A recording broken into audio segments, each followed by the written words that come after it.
Bonsoir et bienvenue dans le Grand JT. Tout de suite le sommaire. Des concours de l'enseignement désormais organisés à Bac+3 pour les premiers et les seconds degrés. Des masters plus professionnalisants. Alors que comprend la nouvelle réforme de la formation enseignante annoncée par le gouvernement? On va en parler avec nos invités. Ce sera en première partie de notre émission. Un parcours à travers les routes de France en pleine Seconde Guerre mondiale et alors que les Juifs sont forcés à porter l'étoile jaune. C'est le point de départ du livre Un si long voyage. On en parle avec ses autrices et ce sera en seconde partie de notre émission. Dans sa chronique, Adrien Fontenot revient sur la nouvelle tendance de l'IA, celle de se transformer en personnage de studio qui soulève aussi plein de questions. On en parlera avec lui, mais ça avance la place à l'actualité de l'éducation avec Adrien.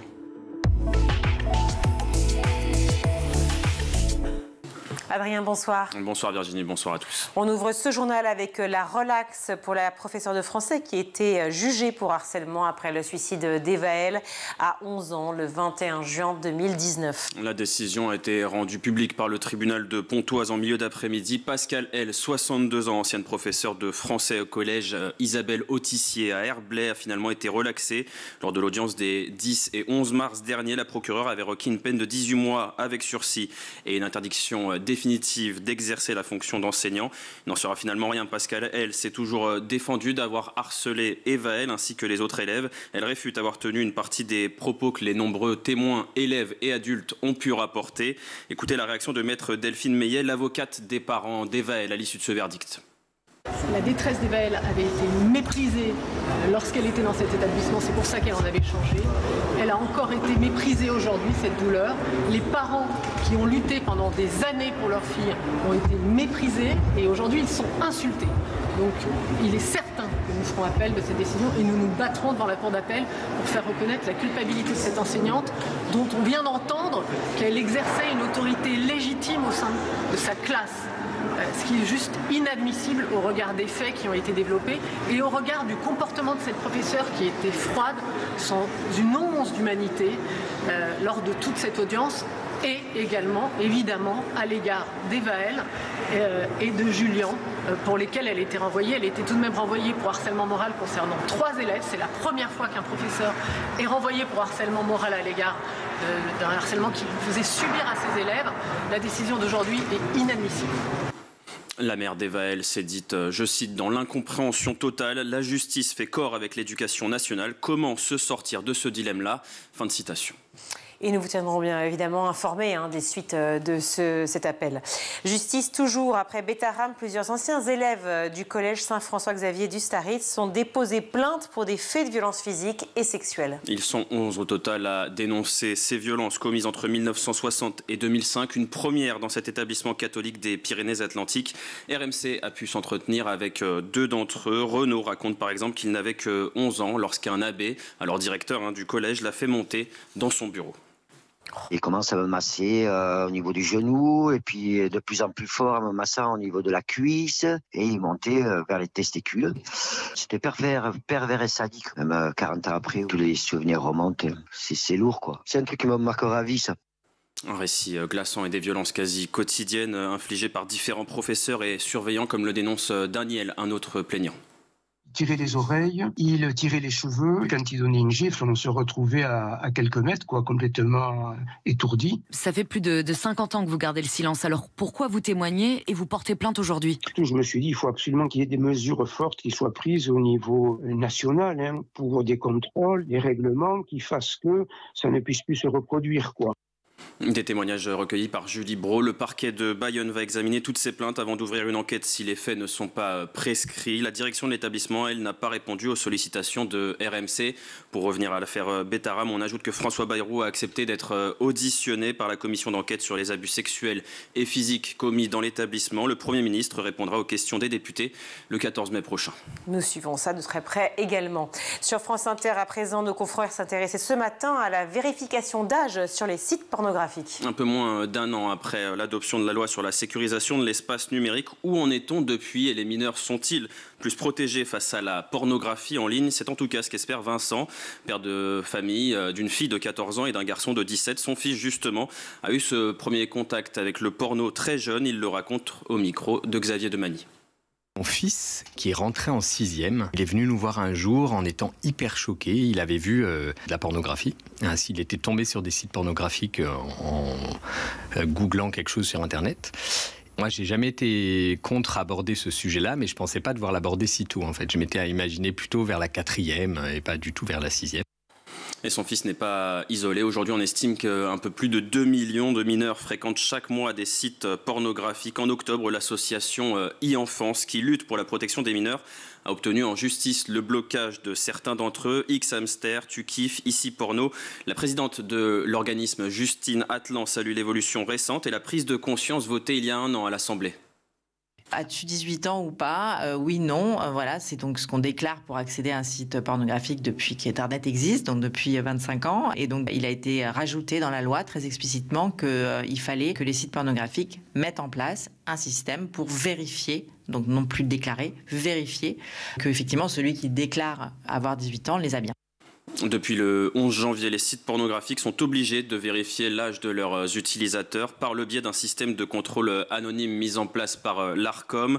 Et la situation va encore évoluer puisque les plateformes ont jusqu'au 11 avril, demain, pour se conformer à cette règle. En cas de manquement, elles pourraient être sanctionnées et risquent même jusqu'au blocage de leur accès. Alors comment fonctionnent ces vérifications ? Jusque-là, les sites pouvaient utiliser un système provisoire par carte bancaire. Désormais, ils peuvent encore proposer ce type de système ou encore un scan du visage, mais ils doivent aussi proposer au moins une solution qui garantit un anonymat total aux visiteurs. Plusieurs outils sont déjà disponibles pour cela. L'un d'entre eux s'appelle Anonymage. Une fois inscrit avec une pièce d'identité, l'application en lien avec les sites que vous consultez peut confirmer si vous êtes majeur ou non, sans transmettre la moindre information personnelle ni savoir ce que vous consultez. Un premier blocage a d'ailleurs déjà eu lieu en France avec un site qui n'avait pas respecté les principes de vérification d'âge. L'Arcom n'a pas précisé l'identité de la plateforme. Bientôt, tous les sites pornographiques seront exposés à ce type de sanctions pour éviter ce déréférencement synonyme d'importantes pertes financières pour les sites. Il faudra donc se conformer pour la sécurité des enfants et le soulagement des parents. Dans le cadre de ces discussions sur les activités en ligne des mineurs, eh bien, Elisabeth Borne est revenue hier sur l'impact du numérique sur nos jeunes. C'est un des nombreux chantiers de l'éducation nationale, le numérique et la pause numérique que souhaite imposer Elisabeth Borne et son ministère. Ce dispositif qui demande aux élèves de déposer leur téléphone à l'entrée du collège, une façon de couper avec le numérique trop présent pour la ministre. Alors qu'en pensent les principaux concernés, les collégiens sont-ils prêts à voir leur téléphone confisqué le temps d'une journée à l'école ? Thomas Giraudot leur a tendu le micro à Marseille. C'est bien de ne pas utiliser les téléphones au collège, car si tu regardes TikTok à 2 heures par jour, tu n'arrives pas à se concentrer pour les études. Avoir été dans une perme Pendant les heures d'études. Exactement, où le téléphone pouvait l'utiliser, franchement personne travaillait, personne foutait rien, tout le monde était sur son téléphone en fait. Et moi, vu qu'on n'avait pas le droit du tout, tout le monde travaillait et c'est le contraire de lui. Moi je trouve ça injuste qu'ils nous prennent le téléphone, parce que nos téléphones c'est un peu nos bijoux on va dire, parce qu'on est beaucoup attachés à nos appareils, que les profs ils utilisaient tout devant nous alors que nous on n'a pas le droit. Leurs mamans ils sont censés être là pour nous montrer l'exemple.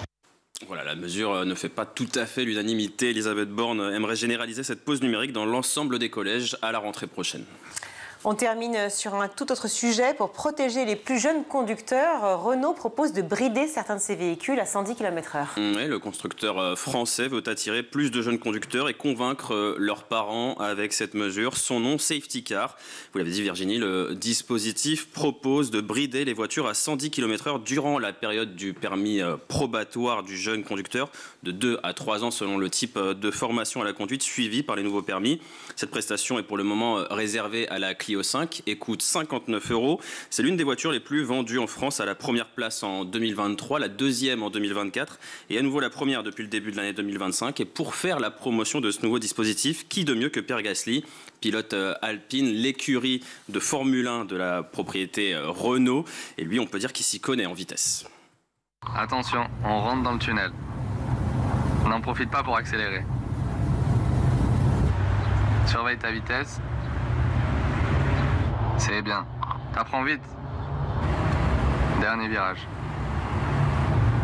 On arrive à l'épingle. Voilà, c'est ça. Pas trop vite. Allez, on recommence. Voilà pour le clin d'œil qui ne doit pas faire oublier les terribles chiffres de la sécurité routière. Les 18-34 ans ont représenté 31% des morts sur les routes françaises en 2024 selon les chiffres officiels et 33% des blessés graves alors qu'ils ne comptent que pour 13% de la population. Merci beaucoup Adrien pour ces infos. Un abaissement du niveau, c'est ce que dénonce le SNES-FSU face aux dernières annonces de François Bayrou et Elisabeth Borne concernant la réforme de la formation des enseignants. Mais que comprend-elle réellement et pourquoi fait-elle parler? On en parle avec nos invités.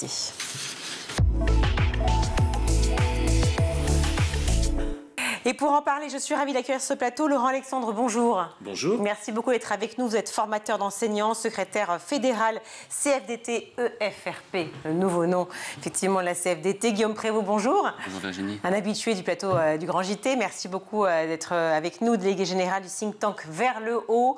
La ministre Elisabeth Borne fait de la formation des enseignants la mère des batailles, une de plus. La réforme qu'elle relance avec donc notre Premier ministre François Bayrou place le concours à Bac+3 et propose 2 années de master rémunéré. Quelle rémunération? On va en parler évidemment. Avec quel argent? On va en parler aussi. Actuellement, les concours pour devenir enseignant, on a Bac+5. Enfin, on parle du CAPES et du CRPE.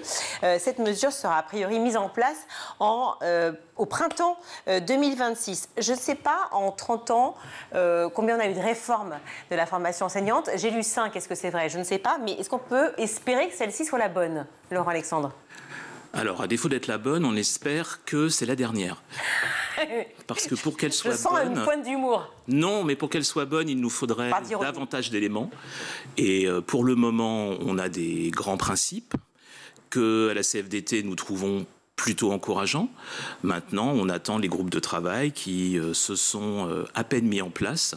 Ceci étant dit, c'est souvent vous, les journalistes, qui disposez d'informations avant nous, les organisations syndicales, puisqu'il suffisait d'aller sur le site du ministère et d'écouter M. Bayrou la semaine dernière, où étaient conviés les journalistes et pas les organisations syndicales, pour avoir la teneur de la réforme. C'est important ce que vous pointez. Ça veut dire quand même qu'on n'écoute pas les organisations syndicales, alors que vous êtes quand même en représentation maximale sur le plan de l'éducation nationale, que ce soit enseignant ou non enseignant.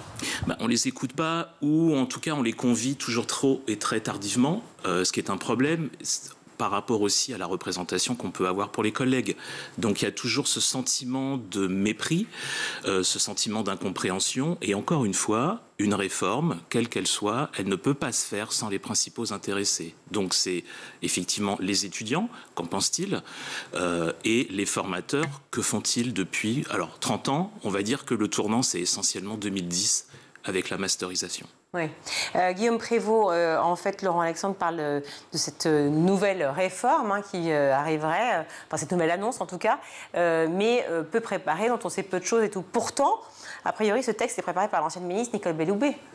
Alors, en fait, le sujet de remettre en cause le recrutement à Bac+5, il est dans les bacs, permettez l'expression, depuis longtemps.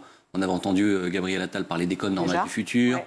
En fait, vous avez raison de souligner que c'est un cycle qui se boucle, puisqu'en 2010, on a décidé de recruter à Bac+5. Quelque part, on revient en arrière, plus ou moins, puisqu'il y a quand même des acquis, notamment sur le plan universitaire, vous l'avez souligné. On décide de revenir à un recrutement à Bac+3. Ce retour, il était inéluctable pour une raison simple qui est démographique, c'est que l'éducation nationale, à niveau Bac+5, n'est pas compétitive pour recruter les 20 000 enseignants qu'elle recrute chaque année. Donc ça, c'est un point cardinal, c'est que cette réforme, elle est d'abord contrainte par un déficit d'attractivité de l'éducation nationale sur ce bassin de recrutement Bac+5 qui est très compétitif. Tellement de choses à dire là-dessus. Est-ce que réellement l'attractivité, et vraiment je me tourne vers Laurent Alexandre, se joue sur le diplôme et non pas sur les conditions de travail et la rémunération ? Alors, on est bien d'accord, parce que ce choix n'était pas inéluctable. En fait, nous, à la CFDT, on défendait depuis la masterisation une priorité donnée à la formation. Et le problème, c'est que le prisme passe toujours par la place du concours. Donc, on ne sort pas de cette tension permanente où, finalement, on ne forme pas. On se pose la question de quelle place, à quel moment on va recruter. Pour la CFDT, ce qui était intéressant, c'était éventuellement de penser que en mettant un concours à Bac+5, on aurait pu soutenir l'effort financier des étudiants par des contrats d'apprentissage pour qu'effectivement il y ait une vraie rémunération et qu'on ait un concours en fin de master qui soit davantage professionnalisant en faisant confiance à l'université pour valider les contenus académiques. On n'est jamais sorti d'un schisme et d'une rupture parce qu'on confronte toujours deux cultures, celle de l'éducation nationale et de l'enseignement supérieur. Et comme le paradigme n'a pas changé, effectivement, on remet un concours au niveau L3 en espérant assurer un vivier. Et c'est là où on a encore quelques craintes, c'est que il va falloir quand même convaincre des jeunes de s'engager dans le métier dès 21 ans, après leur licence. Or, quand vous faites une étude prospective de beaucoup de concours, et en tout cas au niveau du métier, et en particulier le professorat des écoles, 40% des lauréats sont des reconversions de carrière. Donc il faut aussi penser à ces gens-là. Et puis, pour finir sur la lecture... Vous ne parlez pas des contractuels, là, hein. Non, je parle des titulaires, c'est-à-dire de femmes, essentiellement dans le premier degré, d'hommes, un petit peu plus, qui font le choix d'une seconde carrière et qui se tournent vers les métiers de l'éducation nationale. Alors, c'est un peu plus simple peut-être pour le premier degré que pour le second degré. Enfin, dernière chose sur ces concours, là, encore une fois, ce qui pouvait nous opposer, nous, avec d'autres organisations syndicales, c'était de penser qu'un concours, c'est l'entrée dans la fonction publique, parce qu'il est primordial de défendre le système public d'éducation, mais on peut entrer dans le métier avant le concours, quand dès la licence, il y a des modules de pré-professionnalisation et qu'il y a un master MEF qui prépare au métier. Donc il faut savoir ce qu'on veut mettre derrière ce mot de concours. Bon, c'est une entrée dans la fonction publique, c'était pas forcément une entrée dans le métier. Guillaume Prévost. Moi, je trouve que c'est tout à fait intéressant ce que vous dites, parce que justement, on sent bien qu'il y a une façon, sur la condition enseignante, il y a une tension entre emploi et statut. Oui. Il y a un métier, une part grandissante des contractuels, même si elle reste très contenue quand même dans l'école publique. Par contre, elle est très forte, par exemple, dans l'école privée, qui est une partie du service public de l'éducation.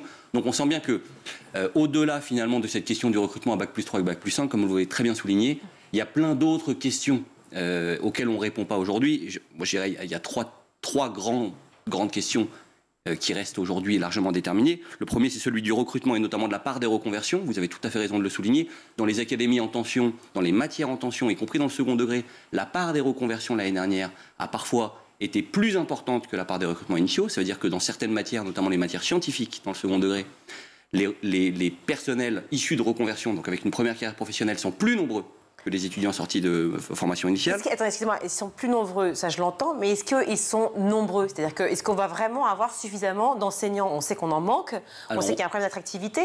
Qu'ils soient plus nombreux en proportion, je l'entends, mais en nombre? Alors en nombre, on a aujourd'hui un problème de postes non pourvus sur les matières scientifiques dans le second degré.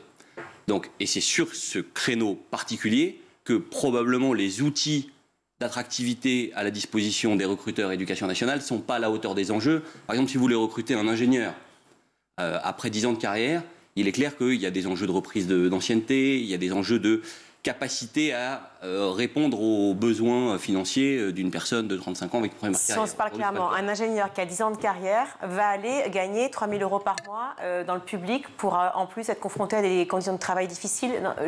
Excusez-moi, mais je pose la question clairement. Est-ce que c'est vraiment? Alors certains font ce choix. Par conviction pure. Par conviction, par idéalisation, mais l'enjeu, et c'est aussi pour ça que remettre un concours en L3 va présenter des risques, parce que si vous captez des jeunes vers ces métiers sans qu'ils les connaissent suffisamment, qu'est-ce qui va se passer? C'est qu'au moment où ils vont les découvrir de façon brutale, c'est-à-dire d'après ce qu'on a compris de la réforme, en deuxième année de master, puisqu'ils seront mis à responsabilité devant élèves pour 50% de leur temps, ça peut être un choc.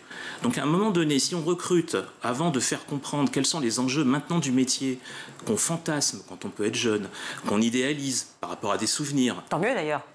Alors qu'on idéalise, oui, quand on est plein de bonne volonté, mais si c'est pour craquer parce que l'employeur va encore mettre en situation de difficulté ces lauréats de concours qui sont des étudiants de master, ça va être un problème. Et l'autre problème qu'on souligne avec cette réforme, c'est l'engagement de 4 ans. C'est-à-dire qu'à l'issue de la titularisation, il devrait, bon, c'est prévu pour le moment comme ça dans le décret, il devrait 4 ans. 4 ans à l'État. Je peux vous dire que moi qui suis en ce moment formateur aussi, et en particulier dans une licence professorat des écoles, c'est la première chose que les étudiants m'ont posé comme question. Qu'est-ce que c'est que ces 4 ans ? oui, de s'engager à servir et sinon à rembourser. Cet engagement à servir, il existe dans plein d'autres corps. Il existe dans les armées, il existe dans l'ensemble de la fonction publique, quand vous sortez d'une école. Globalement, le principe est le suivant. Quand un fonctionnaire bénéficie d'une formation, derrière, il a un engagement à servir. Ça paraît assez logique, puisque les métiers de la fonction publique sont, par définition, des métiers qui ne sont pas dans un univers compétitif. Et donc, l'État cherche à se prémunir d'une fuite des talents qu'il a lui-même formés, puisqu'il salarie les fonctionnaires dans ces écoles d'application. C'est quand même des écoles d'application globalement. Donc, cette question de l'engagement à servir ne me paraît pas hors de propos, compte tenu de l'investissement du contribuable pour former des étudiants et les salariés, encore une fois, pendant cette période de formation. Ce que je trouve très intéressant dans les propositions que vous avancez, en effet, c'est un schéma qui n'a pas été retenu, c'est celui de distinguer l'emploi du statut et de dire, finalement, on n'avait pas forcément besoin de poser la question du concours, mais on pouvait les prendre en contrat de professionnalisation. Et quand on voit le succès aujourd'hui de l'alternance dans l'ensemble des champs, je crois, et notamment pour les jeunes dans le supérieur, il est clair que c'est un schéma qui aurait pu être étudié. Et de ce point de vue, on peut regretter que, quelque part, le goût du slogan, là, École normale du futur, Bac+3, Bac+5, prenne le pas sur une réflexion constructive, parmi lesquelles, en effet, je pense que le contrat de professionnalisation aurait été assez pertinent. Maintenant, il y a quand même d'autres sujets à côté du recrutement, que vous avez là, rapidement évoqué, je pense que vous avez raison de le faire, et sur lequel j'aimerais qu'on revienne. Le premier, c'est celui de la formation, qui n'est pas forcément lié à la formation initiale. Vous pouvez avoir une formation tout au long de la vie. Aujourd'hui, elle est très insatisfaisante pour les enseignants français. Et c'est même sur ce plan que la France se distingue parmi les pays de l'OCDE. Oui, elle n'a pas de parcours complet de formation. Mais pourquoi ? Alors, c'est une grande question. Je peux vous dire, moi, j'ai regardé les crédits en PLF là, sur les 3 dernières années. On vote globalement 1 milliard d'euros de crédits de formation pour les enseignants tous les ans. Et sur ces 1 milliard d'euros, on ne dépense peu ou prou que 300 millions d'euros. Ça veut dire qu'à fin de l'année, on annule 70% des crédits qui ont été votés pour la formation initiale des enseignants. Alors même que les enseignants, Thalys 2018, de mémoire, enquête sur les pratiques enseignantes dans les pays européens, les pays de l'OCDE, sont ceux qui disent le plus souvent que les formations qui leur sont proposées ne correspondent pas à leurs besoins.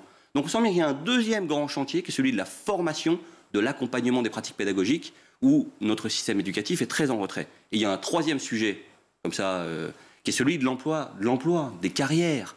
Aujourd'hui, les enseignants sont parmi les fonctionnaires de catégorie A, ceux dont la part indemnitaire est la plus faible. Pour les enseignants, c'est à peine 15% de leur rémunération. Ça veut dire qu'il n'y a pas de... Quelle que soit la carrière que vous faites, ça n'impacte pas votre rémunération. La moyenne des fonctionnaires de catégorie A, c'est-à-dire équivalent, c'est de l'ordre de 40 à 60% pour les... Donc vous voyez qu'il y a un vrai sujet à mieux construire des parcours de carrière diversifiés, avec des prises de responsabilité, des évolutions, mobilité géographique, on sait que c'est très important, et qu'aujourd'hui, c'est loin d'être le cas. Revoir le contenu des formations, ce serait possible ça, Laurent-Alexandre ? Vous partagez l'avis de Guillaume Prévost ? Mais on ne cesse de revoir les contenus de formation, puisqu'on nous impose de fait de reprendre des maquettes depuis 10 ans, quasiment chaque année, parce qu'on déplace le concours à peu près tous les 3, 4, 5 ans. Et donc là, à un moment donné, le procès qui a pu être fait sur la formation, alors vous avez parlé de la formation continue, je suis d'accord avec vous, on peut rendre des crédits, formation initiale post-concours, on rend des postes au concours, donc à un moment donné, il faut que l'éducation nationale s'interroge. Vous parliez d'attractivité du métier, c'est un des soucis majeurs qui fait qu'on va ou non se diriger vers ce métier. Maintenant, attention sur la formation, on a longtemps subi, j'espère qu'on le subira moins, ce qu'on a appelé l'IUFM bashing, l'ESP bashing, l'INSPE bashing. C'est-à-dire que la formation ne répond pas aux besoins du métier. Mais c'est oublier que les formateurs ne sont pas des médecins urgentistes et qu'à un moment donné, on sait parfaitement dans quelles conditions une formation est pertinente ou ne l'est pas. Elle ne l'est plus depuis le moment où, à flux constant, sous des critères de recrutement de plus en plus tendus, on met des étudiants en situation d'enseignement. Ils ne sont pas en situation de formation. Quand vous mettez des jeunes ou des moins jeunes en responsabilité devant élèves immédiatement à la rentrée, sans formation initiale, comment voulez-vous que les formateurs puissent répondre à des attentes très fortes de ce côté-là ? Vous avez peur d'un abaissement du niveau ? Il n'y a pas d'abaissement de niveau. Il y a éventuellement... Ça a été beaucoup dit par oui, certains mais syndicats. Il n'y a pas d'abaissement de niveau, il y a des abaissements d'exigence. Ça, c'est différent. C'est-à-dire que les jeunes, excusez-moi, à un moment donné, il faut respecter nos étudiants et nos formateurs. Le niveau est là. Maintenant, si c'est l'employeur lui-même qui décide d'abaisser les conditions de recrutement pour répondre à un besoin massif, alors effectivement, on recrutera peut-être des jeunes, des femmes et des hommes qui ne seront pas suffisamment armés et formés, d'où l'importance d'une formation initiale. Et pour terminer sur ce sujet-là, il faudrait aussi qu'on change de paradigme et qu'on renforce la formation continue, tout au long de la vie. Or, en France, on a toujours tendance à penser qu'une fois qu'on est diplômé, plus rien ne se joue. En tout cas dans le public. Encore un petit mot sur la formation, oui. 1000 fois d'accord avec ce qui vient d'être dit. On a dit, mais c'est vrai de l'enseignement, c'est vrai de l'ensemble de notre système de formation globalement. On a dit dans les années 90, on va lever le niveau. On a levé le niveau de diplôme, on va lever le niveau de compétence. Il n'y a qu'à voir les enquêtes, plus généralement les enquêtes PIAC récentes, qui montrent que les Français sont à la traîne du point de vue des compétences, alors même qu'on est les champions du monde, toute catégorie, du master. Le quart d'une génération diplômée de master. Donc on voit bien que ce paradigme, comme vous dites, qui était de amener tout le monde au baccalauréat, puis amener tout le monde à bac plus 3, puis maintenant amener tout le monde au bac plus 5, ça nous mène dans le mur, ça coûte cher, ça ne répond pas aux besoins des jeunes, ça ne répond pas aux besoins des employeurs. Donc en effet, je crois que c'est très pertinent de sortir de cette culture du diplôme pour s'intéresser davantage à la personne, à ce dont elle a besoin, aux compétences, et notamment tout au long de sa carrière professionnelle. Ça, c'est un sujet absolument... Je nuance. Il ne s'agit pas de sortir du diplôme, parce qu'on sait aussi que moins on est diplômé, moins on a de chances de s'insérer. Maintenant, ce qui est très important pour nous, en tout cas à la CFDT, Éducation, Formation, Recherche Publique, on en discutait en aparté avant l'émission, c'est que cette formation, elle soit diplômante. Parce que justement, sans diplôme, ou en tout cas sans qualification et sans formation diplômante, ça va compliquer les reconversions de carrière. Alors on parle de formation et de recrutement, mais il faut savoir quand même que bon nombre de ces jeunes, à un moment donné ou à un autre, quitteront le système éducatif pour d'autres carrières. Oui. C'est un choix personnel, comme certains resteront peut-être toute leur vie, et il faut aussi penser à ces reconversions. Juste un petit mot, parce qu'il nous reste 2 minutes. Sur l'attractivité, on en a beaucoup parlé. Je fais juste un rappel d'une étude de la Cour des comptes publiée en mai 2022. Les profs devaient répondre à cette enquête, Ipsos, avec 3 réponses possibles pour expliquer pourquoi ils ne se lancent pas dans le métier d'enseignant. Et les 3 premières raisons évoquées, je le redis, niveau de salaire insuffisant, 63%, conditions de travail, difficultés au quotidien, 57%, manque de reconnaissance du métier enseignant, 56%. Donc, franchement, encore une fois, est-ce que vraiment c'est une question de niveau de diplôme? Parce que ce qu'avait évoqué quand même la ministre de l'Éducation, c'était l'idée de, soi-disant, remonter le niveau déjà et en plus faire venir des profs. Enfin, en tout cas, de nouveaux entrants dans le métier. Le niveau de diplôme était en 7e position dans cette enquête. Exactement. Oui, mais en fait, le niveau de diplôme, il conditionne l'allocation des moyens. En fait, l'éducation nationale, c'est 80 milliards d'euros. C'est vrai qu'ils payent. 80 milliards d'euros, c'est le premier budget de la nation derrière la dette. Donc, comment vous allouez ces 80 milliards d'euros? Aujourd'hui, ces 80 milliards d'euros, c'est 95% des salaires. Parce qu'il y a 850 000 enseignants, 1,2 million de personnels de l'éducation nationale. Donc, il faut voir les effets de masse. Ouais. Quand on a voulu donner 100 euros aux enseignants pour s'équiper d'un ordinateur au moment du Covid, ça a coûté 200 millions d'euros aux finances publiques. Donc, vous voyez, c'est un immense paquebot et on gouverne pas un paquebot en mettant 15 degrés d'angle de barre. Bon, ça, je pense qu'on se retrouvera là-dessus. Par contre, si on veut améliorer le salaire, les conditions de travail, la reconnaissance du métier, ça passe par des indemnités, ça passe par des éducateurs, ça passe par des EESH, ça passe par du personnel de vie scolaire. On a entendu parler des enjeux des directeurs d'école à Paris. Et ça veut dire dégager des moyens.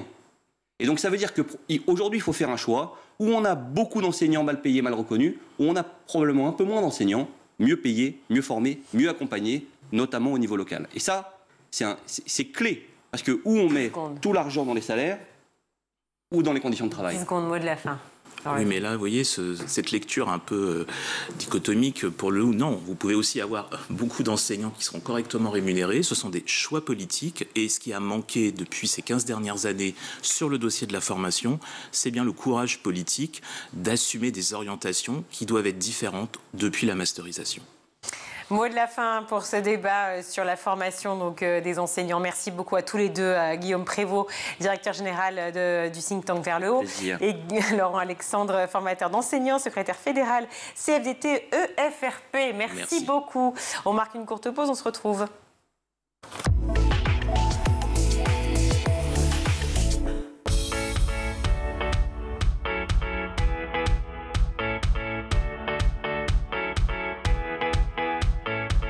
Chaque matin dès 6h30, retrouvez Emmanuel Davidenkoff et son équipe dans La Quotidienne. En compagnie d'un invité fil rouge, il vous donne des clés de compréhension et des conseils pratiques en matière d'éducation et de parentalité.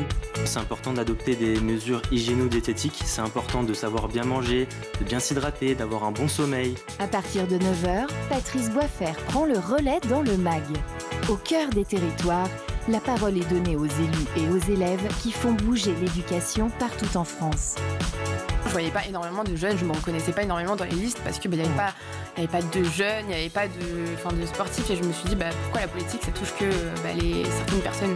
À 12h30, School TV vous ouvre les portes de l'école du futur.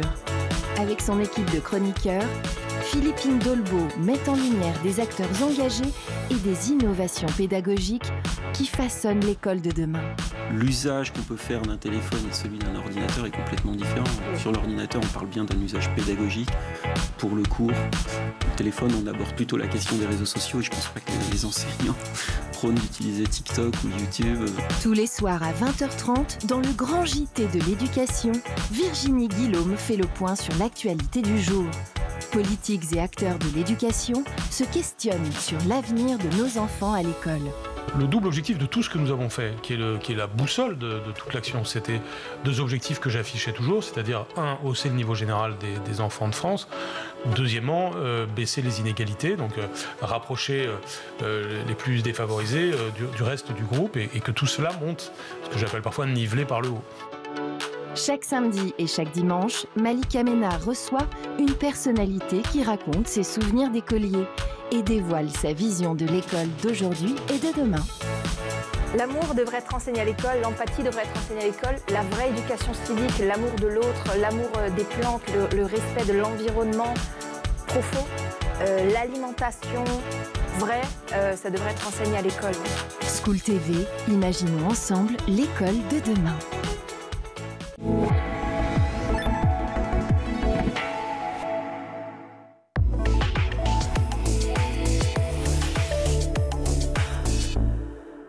De retour dans le grand JT de l'éducation, je suis ravie d'accueillir Yael Hassan. Bonjour. Bonjour. Merci d'être avec nous. Rachel Ostfader, bonjour. Bonjour. Merci également d'être avec nous sur le grand JT. Vous êtes toutes les deux autrices de ce roman, Un si long voyage, paru aux éditions Michel Lafon. Un roman absolument sublime. Dans ce livre, on suit le destin de Jacques, Yvonne et Maurice. Jacques, Yvonne et Maurice, qui sont des enfants juifs, des destins qui sont liés malgré eux. Un si long voyage, déjà, on va parler du titre. C'est évidemment pas qu'un voyage sur le plan géographique, sur l'espace géographique. C'est un long voyage qui représente beaucoup plus. Que représente-t-il exactement? On peut commencer peut-être. Yael? Mais déjà, c'est le voyage seul, sans les parents. Donc, avec toutes les incertitudes, toutes les inquiétudes, toutes les embûches que ces enfants vont traverser. Et puis, c'est un voyage de vie. C'est une expérience difficile, c'est une expérience brutale. Et le titre, en fait, oui, pourquoi un si long voyage? En fait, le titre, il s'est imposé. Je crois que je n'y ai même pas réfléchi, quoi. C'est dès les premières lignes, et j'ai aussitôt proposé à Rachel. Hein, c'est le premier titre. Imposé. Je lui ai imposé. Voilà. Elle n'avait pas le choix, mais elle a adoré tout de suite. Et voilà, quoi. C'est moi vraiment aussi, le Ce voyage. titre, je vous le dis franchement, à la fois il est lourd de sens, et à la fois on a cette perspective, cette logique de l'espoir, mais on va en parler parce qu'à travers le regard de ces enfants, justement, on sent malgré tout l'espoir. Je le disais, c'est lourd. Vous avez décidé de situer le livre en 1942, pendant la rafle du Veldiv. Pourquoi précisément 42? Parce que c'est là où tout s'est passé pour ces enfants. Hein. Ce qu'on a voulu raconter dans ce livre, c'est le destin. On a voulu parler du destin des enfants cachés. Cachés plus ou moins heureusement, et de ces enfants trimballés de ci, de là, et qui se sont retrouvés, comme le disait Yael, tout seuls. Le voyage, pour moi, c'est beaucoup un voyage intérieur, un voyage pour grandir plus vite qu'il n'aurait dû grandir. Et jusqu'à 42, même s'il y avait des tas de mesures anti-juives très angoissantes, mais les enfants juifs, les juifs vivaient toujours à Paris. À partir de 42, de l'été 42, c'était plus possible. Voilà, c'était panique à bord, bien entendu, et il fallait cacher les enfants, il fallait sauver les enfants. Donc le livre commence en effet à l'été 42. Grandir beaucoup plus vite qu'à l'habitude, grandir malgré soi en fait, prendre conscience de la réalité. Et c'est vrai que c'est la peur qui domine, on le sent tout au long de ce roman, la peur qui domine à la fois pour ses propres parents, puis la peur qui domine pour soi. Oui, et puis en ce qui concerne Yvonne, la responsabilité qu'elle a de ce petit frère, voilà, trop jeune, trop encore pas préparée, la grande sœur, oui, pas préparée du tout à ce qu'elle doit assumer de responsabilité. Et en même temps, j'ai voulu que, en ce qui concerne Maurice, lui reste dans cette enfance-là, parce qu'elle arrive d'une certaine façon à le préserver finalement. En endossant tout, elle arrive à préserver son petit frère qui reste encore un petit garçon de 8 ans. Mais à quel prix, évidemment, à quel prix, de préserver son petit frère. Les enfants sont donc séparés des parents. C'est comme ça qu'on découvre aussi les justes. C'était une façon d'en parler. Et c'est important parce que, bon, bien sûr, c'est étudié dans les livres d'histoire aujourd'hui, mais peut-être qu'on n'en parle pas suffisamment, je trouve. Oui, et bon, mon père était un enfant caché et a été caché par quelqu'un qui a été reconnu juste parmi les nations. Et dans le livre, on a voulu parler des vrais justes, ceux qui ont caché pour sauver des vies, et puis des gens qui, contre espèces sonnantes et trébuchantes, ont donné un petit coup de main, mais qui ne le faisaient pas de bonté de cœur, et qui le faisaient en général pour ou de l'argent ou contre du travail. Donc on a voulu parler de tous ces gens qui ont aidé, certains vraiment parce qu'ils avaient une belle âme, et puis d'autres parce que ça s'est présenté comme ça. Mais c'est vrai de toute façon, c'est un roman. Nous, on a écrit ce roman pour des enfants à partir de 9 ans, 10 ans. Oui. Moi, il me semble que c'est plutôt 10 ans. 10 ans, oui. C'est un roman d'aventure. Je pense qu'il faut qu'on le dise à vos auditeurs. C'est pas un roman terriblement angoissant. C'est un roman avant tout d'aventure. Oui. Et puis, ce sont quand même des enfants. C'est une histoire d'amitié. Voilà. D'amitié dans le sens de la sororité, bien entendu, fraternelle, des enfants qui se retrouvent entre eux. Une histoire d'amitié, puis une histoire aussi de solidarité. Évidemment, le devoir de mémoire que l'on retrouve toujours et encore. Et puis, c'est cette idée surtout de se dire, au-delà de survivre, on peut voir que l'objectif de ces enfants, c'est quand même de retrouver leurs parents. Ah oui, complètement. En tout cas, en ce qui concerne pour Yvonne et Maurice, oui, c'est le but. C'est d'ailleurs c'est ce qui la tient. Elle le porte chevillé au corps pendant tout le temps, et avec aussi quand elle sombre un peu, parce que quand elle arrive dans ce premier refuge, aidée par le prêtre, et qu'elle se dit c'est fini, je la retrouverai jamais, parce que elle sait que ça devient de plus en plus compliqué. Et en même temps, oui, c'est l'espoir aussi, l'espoir tout au long du voyage en ce qui concerne elle et son petit frère. C'est plus compliqué pour Jacques. Parce qu'on a écrit, Yael a raconté l'histoire d'Yvonne et de Maurice, et moi l'histoire de Jacques. Jacques, il sait au fond de lui qu'il ne les retrouvera pas. Peu d'espoir. Il le sent. Il le sent. C'est pas. Oui, il le sent. Et je pense que c'est clair qu'il le sent tout le temps. Et il sait qu'il faut qu'il s'occupe de lui. Il a du chagrin, il a même des moments de manque terrible, mais je pense... Enfin, c'est mon héros, mais il le sent. Quand vous dites c'est votre héros, vous parlez quand même de votre père, qui a été juste... Alors, c'est pas... Oui, mais c'est pas... Non. J'ai parlé de l'histoire de mon père dans d'autres de mes livres, mais c'est son adresse, et c'est presque son prénom. Enfin, Jacques, c'est son prénom d'ailleurs, mais l'autre prénom, c'est pas tout à fait le sien. C'est son adresse. Il y a des choses de sa vie à Paris, oui, ça c'est sûr. Mais après, non, c'est... En fait, on a mis plein de petites choses personnelles. Et il y a énormément de clins d'œil que seuls nous deux puissions identifier d'ailleurs, parce qu'il y a un nom de ville, un nom de personne, un prénom, un endroit, une anecdote. Et on a essayé, alors moi aussi, ma maman était cachée pendant la Seconde Guerre mondiale. Elle était en Normandie. Elle était à Nonancourt, qui est le village qu'a utilisé Rachel. Donc, on s'est servi de plein de choses personnelles. Et en même temps, c'est un vrai roman, c'est une vraie fiction. Oui, une vraie fiction, effectivement, un véritable roman d'aventure, comme vous le dites. Comment vous êtes retrouvées toutes les deux? Vous vous connaissez depuis combien de temps? 25 ans. 25 plus. Et vous aviez envie d'écrire ensemble? On a écrit. C'est notre 5e. Oui, vous avez très vite envie d'écrire ensemble? Tout de suite. Pratiquement, on s'est connus assez rapidement. Assez rapidement, c'est connu sur un salon du livre alors qu'on venait de publier chacune notre premier roman qu'on avait lu. Et puis ensuite, très vite, nous est venue l'idée. Donc on a publié en 98, je crois, qu'est sorti de Sacha Machin, le premier. De 2000. En 2000, il est sorti, d'accord. Donc, Je reviens, pardon, parce qu'il nous reste peu de temps, mais à l'histoire personnelle, évidemment, à ce livre, Un si long voyage, dont je rappelle le titre, qui est vraiment un superbe roman. Quand on parle de l'histoire, effectivement, personnelle, même si vous avez pris les petites choses, il y a l'histoire du grand-père, finalement, qui est raconté. C'est Nathan, c'est ça, le prénom? Oui. Qui découvre tardivement. Finalement, c'est ça? Il sort de son grand-père? Non, Maurice, je ne sais plus, excusez-moi. Le petit garçon, vous voulez dire Maurice, pardon. Oui. Voilà. Est-ce que c'est primordial pour vous que nos aînés, finalement, racontent leur histoire, que l'on sache, finalement, d'où on vient? Mais c'est terriblement important, parce que là, j'étais le week-end dernier, j'étais dans une école primaire au fin fond de l'Aveyron, où les enfants avaient lu un de mes romans que j'ai écrit sur la Shoah, et ils n'avaient jamais entendu parler de la Shoah. Et dans la classe, tout juste, ils ne pleuraient pas, en me disant, mais non, madame, c'est pas possible, c'est pas vrai, c'est pas la vraie histoire. Donc, et c'est là qu'on se rend compte de l'importance de nos romans.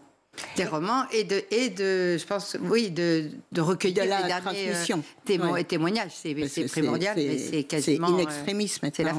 C'est d'autant plus qu'effectivement, malheureusement, ces témoignages s'éteignent petit à petit. Et donc, comment faire perdurer cette mémoire-là? Par le roman. Par le roman. Mais rien ne vaut...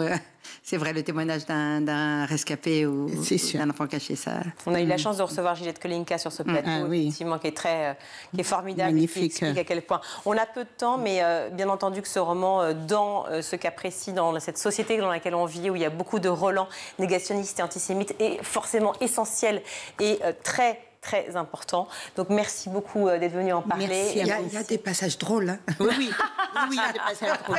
Oui. Quand même plus léger parce que là, on a tombé le moral. Maurice, c'est très drôle. Parce que c'est très bien écrit. C'est un très beau voyage, effectivement, et un très beau roman d'aventure. Mais c'était aussi important de parler de ce sujet. Merci beaucoup d'être venu sur ce plateau. Merci à vous. Yael Hassan et Rachel Osfater pour Un si long voyage par aux éditions Michel Lafon. Qui sort aujourd'hui. Voilà. On va retrouver tout de suite Adrien Fontenot pour sa chronique. Dans votre chronique, Adrien, on s'intéresse à la tendance qui submerge les réseaux sociaux de ces derniers jours. Eh bien, c'est des milliers d'images générées par ChatGPT à la manière des studios Ghibli. Ouais, vous n'avez pas pu passer à côté. 2 semaines qu'elles sont partout. Tout le monde y est allé de sa photo retouchée version Ghibli. Déjà, pour replacer le contexte, les studios Ghibli, c'est cette boîte de production japonaise à l'origine de nombreux chefs-d'œuvre comme Le Voyage de Chihiro, Princesse Mononoke ou encore Mon voisin Totoro.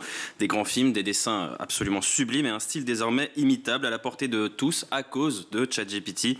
Oui, ChatGPT n'est pas seulement une intelligence artificielle qui répond à vos questions, elle peut aussi, depuis le 25 mars, générer des visuels, des images de haute qualité à partir de vos demandes, des conversations et des fichiers téléchargés selon l'entreprise américaine.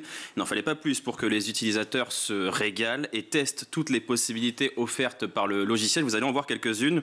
On a pu voir des classiques comme Star Wars, évidemment, Harry Potter, revisité façon Ghibli. Un utilisateur a même fait plus qu'une simple photo, il s'est demandé à quoi ressemblerait le Seigneur des Anneaux version Ghibli, et ça donne ça. Sauron needs only this ring to cover all the lands of darkness. What must I do? The ring must be destroyed. Cast back into the fires of Mount Doom. I know what hunts you. They're coming. They will find the ring and kill the one who carries it. Voilà, le résultat est bluffant et quand je dis que vraiment tout le monde se prend au jeu, c'est vraiment tout le monde. Emmanuel Macron a partagé ces images sur son compte Instagram des personnels de la protection civile pendant les Jeux Olympiques de Paris ou tout simplement à l'œuvre dans leur mission du quotidien pour célébrer le 60e anniversaire de la protection civile. La Maison-Blanche aussi en a profité de cette tendance pour mettre en scène une femme en pleurs arrêtée par un agent de l'immigration américaine. La tendance Ghibli est vraiment partout, quoi. Tellement drôle, super, les utilisateurs s'amusent s'amusent en tout cas à ces créations, mais ce n'est pas le cas de tous. Alors, on a vu les adeptes de la tendance, d'ailleurs impossible de chiffrer le nombre d'images Ghibli générées par OpenAI, mais effectivement ces reproductions ne sont pas du goût de tous. En fait, le problème c'est que l'entreprise américaine n'a tout simplement pas passé d'accord de licence avec le fameux studio. Elle s'en défend par l'une de ses porte-paroles: nous empêchons la création de contenu inspiré spécifiquement d'artistes vivants, mais nous le permettons pour le style d'un studio qui est plus large. Notre objectif est d'offrir aux utilisateurs autant de liberté créative que possible. Alors, liberté créative, pas vraiment, hein. Les reproductions par l'intelligence artificielle dans un style très proche de ce qui est fait par les studios Ghibli inquiètent sérieusement les professionnels du secteur, qu'ils soient dessinateurs, graphistes ou artistes tout simplement. En droit français comme en droit international, le style n'est pas protégeable et ne donne pas prise au droit d'auteur. Générer une image qui rappelle le style d'un studio japonais n'est pas automatiquement un acte de contrefaçon, nous explique Julie Jacob, avocate spécialisée en droit de la propriété intellectuelle et des nouvelles technologies. Alors qu'est-ce que ça veut dire concrètement? Et bien finalement que l'esthétique d'un studio n'est pas protégée par le droit d'auteur comme pourrait l'être l'œuvre individuelle d'un artiste, mais ça ne veut pas dire pour autant que cet outil offert par ChatGPT est totalement légal. Julie Jacob précise que si une identité graphique est reconnaissable, il peut y avoir une autre infraction, ce qui s'appelle la concurrence déloyale. Et ça, c'est quelque chose que combat Hayao Miyazaki, le cofondateur du studio Ghibli. Plus généralement, il a toujours vu d'un mauvais œil l'intelligence artificielle et la place de plus en plus importante qu'elle prend. Il n'a pas encore réagi à cette polémique, mais par le passé, le cinéaste avait clairement pris position contre l'IA. En 2016, il disait, par exemple, « Je suis complètement dégoûté, je ne souhaiterais jamais incorporer cette technologie dans mon travail. Je pense sincèrement que c'est une insulte à la vie même. » L'inquiétude était déjà réelle en 2016, près de 10 ans plus tard, avec les progrès de l'IA. On peut donc se poser cette question: les studios Ghibli vont-ils être remplacés par l'intelligence artificielle? Victor, qui tient 3 fois par semaine sur ses plateformes le pire podcast au cinéma, a tenté d'y répondre. Non, l'IA ne peut pas remplacer Ghibli, parce que ce qui est produit au studio Ghibli, c'est un travail d'acharnés qui mettent des bouts de leur âme à l'intérieur de chaque image qui va être présente à l'écran, et ça se remplace pas. Par contre, est-ce que l'IA peut produire un nouveau Ghibli, ou au-delà d'un nouveau Ghibli, un nouveau style d'animation, un studio d'animation à côté de Ghibli qui a vocation à devenir avec le temps un produit de consommation de masse? Je suis désolé de vous le dire, mais oui, parce qu'en restant ces derniers jours focus sur le côté gadget, oh là là, on peut faire des images de Ghibli, on oublie un petit peu tout ce que comporte cette dernière mise à jour, à savoir une plus grande reproduction de tous les styles. J'ai bien dit tous les styles. Tous. Les gens se sont focus sur Ghibli parce que, comme je disais, c'est le chouchou de leur cœur. Mais il suffit de se balader dans les dernières créations de Sora pour trouver des parodies de couvertures de Mad Magazine, de l'artiste Keith Haring, des fausses covers de GTA, de Chrono Trigger, de Trump en train de jouer à Minecraft. Voilà, donc tout est de plus en plus possible avec ChatGPT. Au-delà de Ghibli, va-t-on vers la fin de la créativité humaine dans le domaine audiovisuel? Il faut espérer que non. En tout cas, la colère et l'inquiétude des artistes dont je vous parlais pourraient représenter un tournant au sujet de la propriété intellectuelle, toujours selon Julie Jacob. Ça peut créer un précédent car tous les utilisateurs d'OpenAI ont désormais conscience qu'ils peuvent utiliser l'outil pour faire de la création visuelle dans des styles distincts, ce qui pose la question du droit d'auteur. Alors la question effectivement du droit d'auteur, la propriété intellectuelle, c'est évident. Et puis il y a un autre enjeu majeur soulevé par cette polémique, c'est aussi la cause climatique environnementale. Et ça, les créateurs de ChatGPT ne l'avaient peut-être pas vu venir, car ces petites animations, limitées pour les utilisateurs gratuits, mais illimitées pour ceux qui ont un abonnement, ont un véritable impact sur l'environnement. Le 30 mars, Sam Altman, le patron d'OpenAI, disait ceci: « C'est super amusant de voir les gens aimer les images dans ChatGPT, mais nos processeurs graphiques fondent. » Il s'amuse du succès de son logiciel, mais l'inquiétude est bien réelle derrière. En fait, pour bien comprendre tout ça, il faut expliquer comment marche ChatGPT ou n'importe quelle intelligence artificielle. Chaque question posée ou chaque demande, en l'occurrence d'image, enclenche des calculs informatiques dans des centres de données, et ces centres sont très gourmands en électricité, mais aussi en eau. L'électricité, on s'en doutait, mais pourquoi de l'eau? Eh bien parce qu'il faut éviter la surchauffe et donc refroidir ces data centers. En 2019, l'université du Massachusetts avait d'ailleurs mené une étude sur l'entraînement d'une IA, c'est-à-dire tous les calculs nécessaires pour arriver à un modèle efficace. Cet entraînement générait en termes de CO2 l'équivalent de 205 allers-retours en avion entre Paris et New York. On n'était qu'en 2019, ce qui semble une éternité par rapport aux avancées de l'IA depuis. Un outil supplémentaire dérivé d'Internet dont nous sommes les esclaves, à en croire Victor, pour qui le combat semble déjà perdu. Je peux vous citer tout un paquet d'associations qui se battent depuis 15-25 ans pour dire à quel point notre utilisation d'Internet est un désastre écologique massif. Vous avez l'impression que ça a changé quoi que ce soit? Alors oui, Apple, Google font des déclarations à base de « oh là là, on fait de la compensation carbone », mais dans les faits, notre consommation se développe de manière exponentielle. Les plateformes de streaming qui ne cessent de grossir sont toujours plus énergivores. Et vous-même, en regardant cette émission, vous participez un petit peu à niquer la planète. Et je le dis pas comme un reproche, je le dis comme un constat d'échec. Collectivement, l'humanité entière, dans le combat Internet versus écologie, on a laissé Internet gagner. Et on est tous bien contents que ce soit comme ça parce que on en a tous bien besoin. Et l'IA est la nouvelle catastrophe écologique, bien plus forte que toutes les autres. L'IA est un SUV lancé dans un monde en surchauffe où tout le monde s'extasie sur ses sièges maçons pendant qu'elle crame la planète. Et vous voulez rire, cette dernière métaphore, elle est pas de moi. Elle est de ChatGPT quand je lui ai demandé de se définir. Et si vous regardez la version vidéo, l'affiche que vous voyez à côté de moi, c'est ChatGPT qui a décidé de se représenter ainsi. Voilà, ça crée... Voilà, le constat n'est pas joyeux. Pour en revenir à l'environnement, Ghibli, c'est encore plus problématique car la génération d'images est plus coûteuse en termes de ressources énergétiques. Le site spécialisé Frandroid détaille que chaque image génère entre 0,01 et 0,29 kWh d'énergie et il faut entre 1,8 et 12 litres d'eau pour refroidir ces fameuses machines. Ils ont fait le calcul pour nous. Une seule image, c'est potentiellement jusqu'à 3,45 litres d'eau gaspillée. Autrement dit, plus de 17 verres d'eau pour une image. Je vous laisse faire les autres calculs quand on sait que ChatGPT compte près de 200 millions d'utilisateurs.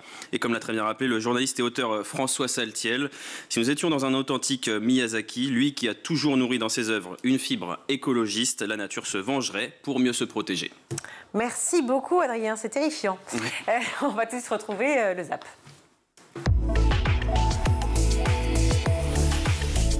G20 en maths, c'est le nom de notre structure Younes Messoudi. Moi, je rêverais d'avoir 20 en maths. Ça m'est jamais arrivé, pour être très honnête. Moi, je l'ai pas eu au bac. C'est pas vrai. Je vous assure. Mais c'était plutôt votre quotidien quand vous étiez plus jeune. En fait, j'ai appris à aimer les maths grâce à un professeur dont je remercie, j'espère qu'il nous regarde aujourd'hui, c'est Monsieur Blandel et Madame Renard, qui m'ont pris conscience que je pouvais réussir. Parce qu'avant, j'étais pas un très féru en mathématiques. D'accord. Et j'ai vraiment cet aspect de confiance qui m'ont dit tu peux le faire. Et donc, je me suis accroché. Bien sûr, j'ai travaillé, mais depuis aujourd'hui, je kiffe les maths. Comme quoi. Ouais, comme quoi, c'est vraiment, je pense que c'est, ouais, c'est sûr. Ouais. Pour moi, c'est 90%. Ouais. Qu'est-ce qui vous a motivé justement à créer G20 en maths? C'est un constat que vous avez fait sur cette génération, et d'ailleurs les précédentes aussi, qui ont du mal, qui sont impressionnés par les mathématiques? Aujourd'hui, les jeunes, surtout cette génération, ils sont énormément enclins au digital. Ouais. Donc, si vous voulez les accrocher, si vous leur faites un cours standard d'1h30, ils ne vont pas accrocher. Moi, j'ai opté sur un principe, 5 minutes d'attention sur une notion à leur expliquer de manière très simple. Et après, il faut faire un peu d'exercice, mais 5-10 minutes d'intention, mise en place d'exercice, et ça matche mieux. 5 minutes d'attention, expliquez-nous comment on peut le faire chez nous, par exemple. Alors en fait, à la maison, si c'est avec les parents, ça passera pas toujours bien. D'accord. Je pense que l'outil digital bien structuré, que ce soit les réseaux sociaux, parce qu'aujourd'hui, il ne faut pas en avoir peur, hein, c'est important, il faut vivre avec notre temps, donc les réseaux sociaux sont là, YouTube est là. Je pense que si vous avez il y a des bons professeurs qui sont sur les réseaux sociaux, qu'on peut suivre, qui sont bien recommandés. Et donc, en 5 minutes, une question. Vous répondez à la problématique de votre enfant en une question. Okay. Ça vous prend 5 minutes. Après, il a un petit schéma d'exercice à faire. Et ce qui est très important à comprendre dans l'apprentissage, c'est commencer par des choses faciles. Et ne commencez pas par des choses compliquées. On va toujours faire des trucs durs. Commencez par simplement, on a appris à marcher en tombant. Et c'est ce que je dis à mes jeunes. Il faut absolument pouvoir travailler de cette manière-là. Et il y a une dimension théâtrale aussi. Est-ce que vous les accompagnez en ce sens? Alors pas forcément, parce que justement en fait il y a une distinction importante, c'est que justement on demande aux petits lecteurs justement de pas en faire trop. Enfin il faut pas de la mise en scène, c'est de la lecture à voix haute, c'est pas du théâtre en fait. Et c'est vrai que c'est une et oui c'est une différence qui est très importante. C'est quand même du ton. Oui, oui il faut mettre le ton. Effectivement c'est de la lecture à voix haute, donc il faut mettre le ton, mais par contre ce qui est geste, enfin voilà c'est pas ce qui est demandé en fait. Et du coup dans le choix, quand on choisit les finalistes, c'est vrai que c'est quelque chose sur lequel on est attentif, parce qu'on leur demande pas de jouer une pièce de théâtre. C'est vraiment de la lecture, donc avec le support livre en fait, et donc sans mise en scène en fait. C'est comme un livre audio. C'est ça, c'est uniquement par la voix que ça doit passer du coup. Puisque vous parlez de poèmes et que je citais Goethe, la question de la langue, pour être bon en maths, ça peut être bien d'être bon en français aussi. Et vous l'illustrez à partir d'un épisode qui vous est arrivé, non pas en CO2 cette fois, mais en classe de première. Je vais vous remémorer. C'est en page 15, le professeur qui vous appelle et qui vous explique que les maths peuvent s'exprimer à travers une langue et que c'est la condition pour qu'un texte mathématique soit lisible. C'est quelque chose d'absolument crucial. Pour exprimer n'importe quelle idée, qu'elle soit scientifique ou pas scientifique, Nous avons une langue pour ça, il faut l'utiliser. Et beaucoup de gens que je rencontre pensent que écrire des mathématiques, c'est écrire des longues suites de formules. Non, ce n'est pas le cas. Un texte mathématique, quel qu'il soit, doit être rédigé dans une langue. Alors ça peut être le français, l'anglais, tout ce que vous voulez. Mais il faut qu'il soit structuré par une langue. Et l'anecdote que je raconte, en effet, c'est que j'avais, en première, j'avais eu l'idée saugrenue de rédiger un problème, un devoir, en ne mettant que des équations bout à bout. J'étais tout fier. Et le professeur m'a appelé, il savait que j'étais plutôt bon en maths, je vous le garantis. Et il m'a dit, Étienne, c'est pas une bonne idée, c'est pas comme ça qu'on marche. Tu as écrit un truc, personne ne peut le lire. C'est ça, on ne peut pas le comprendre. En fait. Parce que écrire, c'est être compris, n'est-ce pas? Donc voilà. Voilà, mais ça c'est le petit message pour celles et ceux qui veulent opposer le français et les mathématiques. C'est absolument absurde, le dialogue est absolument permanent entre les deux. Est-ce qu'il est encore nécessaire aujourd'hui de prendre un cours particulier ou des cours particuliers avec un professeur particulier quand on a accès à cette multitude, vous en faites partie, mais de contenu et de créateurs de contenu sur Internet? En fait, aujourd'hui, le cours particulier, ça permet de répondre aux besoins de l'enfant à l'instant T. Et ça rassure aussi surtout le parent. Ça, c'est important. Et également l'enfant qui a le sentiment d'avoir quelqu'un qui peut répondre au moment T sur son besoin. Ça, c'est le cours particulier. Et ça peut être bénéfique. Un jeune qui est assez proactif, moi, j'imagine un élève de terminale, il est en mesure de pouvoir se co-construire sur sa formation. Et l'idée, c'est si on lui balise la thématique, si on lui balise des fiches, s'il suit le chemin, il est capable de le faire seul. Après, on peut avoir un complément. Mais tout le monde n'a pas la chance de pouvoir faire des cours particuliers. Ça, c'est aussi important à souligner. Tout à fait. Et puis, il y a un sujet d'autonomie aussi, quelque Bien part. Sûr. Là, aujourd'hui, ce qu'il faut comprendre, c'est que vous avez démarré en disant « tout le monde a peur des maths ». Ouais. Et c'est vrai que c'est une phrase que j'entends assez souvent. Et puis, c'est une phrase qui, entre guillemets, de manière journalistique, va très bien marcher. Et moi, je ne la mettrais pas de ce sens-là. En fait, les maths, c'est universel. C'est adapté à tout le monde. Donc ça, il n'y a aucun souci. Et en fait, on a tous eu une expérience de difficultés en mathématiques. Je vous parle du théorème de Pythagore, théorème de Thalès, les puissances, les additions, le signe moins. Ça, pour tout le monde, ça a mis des gros soucis. Moi, je pense qu'il faut vraiment se dire... faut arrêter de stigmatiser les maths. Aujourd'hui, si on n'y avait pas de maths, on ne serait pas sur le plateau. Je ne pourrais pas parler dans mon micro. Le monteur ne pourrait pas tourner. Vous ne pourrez pas là. On est envahi de maths. C'est vrai que c'est inhérent dans notre vie, mais c'est un vrai besoin. Mais c'est pas facile d'enseigner. C'est un métier qui est très compliqué, mais il faut essayer de leur donner goût et essayer de leur expliquer à quoi ça sert. Ils sont forcément différents. Ça apporte quelque chose de différent. Une question bête dans l'éducation, de continuer à lire, et pas forcément, encore une fois, les classiques, mais de lire, peu importe ce qu'on lit. Je pense que ça enrichit beaucoup l'imaginaire et c'est très important aujourd'hui parce que justement il y a tellement de sollicitations de partout. Tout le temps. Voilà, que c'est difficile de faire vivre son intérieur, son imaginaire et on sent bien que pour les enfants plus jeunes, aujourd'hui il y a plus de difficultés là aussi il y a quelques années. Donc je pense que ne serait-ce que par ce biais-là, on ouvre quand même plein de possibles par la lecture. Donc rien que pour ça déjà c'est important. Pour le vocabulaire aussi, on s'enrichit aussi beaucoup. Et puis parce qu'encore une fois, par la littérature jeunesse, on fait passer en fait plein de thématiques de société, de choses auxquelles ils seront confrontés, qui peuvent leur être utiles, les aider. Là, dans la dernière sélection, il y a eu vraiment des thèmes qui nous ont vraiment touchés, comme le harcèlement scolaire, par exemple. Là, vraiment, et qui étaient là pour le coup traités de manière vraiment touchante et utile aussi pour les enfants qui peuvent être confrontés à ça. Et je pense que c'est important aussi que le livre il serve à ça, pas bien évidemment aussi à rêver, à rigoler, mais aussi à être utile pour les jeunes qui vont lire en fait. Et pourquoi continuer à apprendre ces tables alors que les calculatrices le font? Question que tout le monde pose, vous y répondez dans le livre. Parce que les tables de multiplication économisent notre esprit. Et je crois que c'est une belle phrase, je ne sais pas si j'ai oublié si je la cite dans le livre ou pas, c'est cette phrase de Henri Poincaré que j'adore, qui dit « Faire des mathématiques, c'est donner le même nom à des choses différentes ». Autrement dit, c'est se fabriquer des outils comme un tournevis qui va vous servir toute votre vie à faire plein de choses. Si vous connaissez votre table de 6 ou de 7 ou de 8, vous pourrez l'utiliser mais dans toute votre vie et si possible de manière automatique et ça ne vous fera plus le moindre effort. Pour les apprendre, ces tables, on peut s'aider d'une petite mélodie bien connue, avec la blague de Toto que vous rappelez, je ne connais plus mes tables, mais je me souviens de l'air, da da da da da da. Ça ne date pas d'aujourd'hui. Vous reproduisez le début de partition d'un médecin toulousain qui avait composé un chant de la table de Pythagore. Et, vous savez que tout le monde, on a tous des moyens d'apprendre. Ouais. Et je dois dire qu'apprendre avec en même temps qu'une musique. Pour beaucoup d'entre nous, c'est une aide considérable. Et donc ce musicien avait mis en musique les tables de multiplication. Alors il paraît que ça a été utilisé dans toutes les écoles de Paris pendant un certain temps. Oui, c'était une belle initiative. Je pense qu'il faut multiplier les façons de rentrer. Toutes les manières de faire. Puis il y en a bien une qui va vous plaire. C'est la fin de notre émission. Merci à vous tous de nous avoir suivis. Merci à toute l'équipe, à la réalisation aujourd'hui, Xavier Sanchez, le son Saïd Mamou, le maquillage Laure Edmond, Emma Ferré et Laura Gérard, rédaction. Adrien Fontenot ici présent, journaliste, toujours présent évidemment. Et vous revenez quand d'ailleurs? Vendredi prochain, du coup. Ce ne sera pas cette semaine, vendredi d'après. Merci pour la précision. C'est pour moi que vous faites ça. Vous avez raison. Bonne soirée à tous. On se retrouve demain. Ciao.